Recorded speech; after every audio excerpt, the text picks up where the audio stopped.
Kuya Vinci, Kamukha na tayo, tingnan mo. pwede mong magpatulog ng gitara? Oo, gitara po. Pare, gitara pa. Mo, gitara parang kumakain ka na ng bubble gum. Ano ba gusto mong matutunan? Yung mga letters po, paano po yung mga... Letters? Opo, letters. Ito kasi yan. Di ba kuha ka toothpick? Opo. Pag letter A, ganyan. Sagyan mo na ka na sa toothpick. Letter A na yan. Pag letter B naman, B. Straight ka niya ng B. Ikaw din, ikaw kang maingit. Umpisa hanggang dulo. B na B. Kasi di ba ang B matigas? B. Kaya matigas din dapat ang hawak mo. Yan, medyo ba, ano ba yung mga alam mong tagtagin dyan? Katulad ng ano? Kuya Vinci. Ay, Kuya Vinci. Katulad ng yung oh my god, yung kay ano? Asher. Bigyan mo po nga ako ng sample, para po matutuwa ako. O, diba?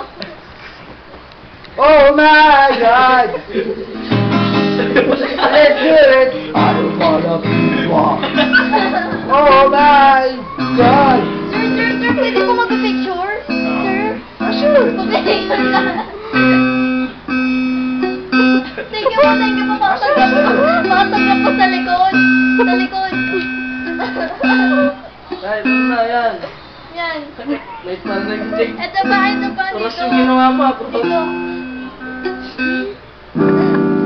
Salamat po. Ikaw naman yung pakit. Oo, bakit naman? Alam mo, Kunyari may tumitili. Boo! aso, may aso! Wait lang, pakit nga. Pwede pakit. Asher! Pakit mo. Ano? Sige na, Riz. Maarte pa yung audience na no? Maarte yung audience. Pangit, teka lang, pangit. Hindi na tama siya interview.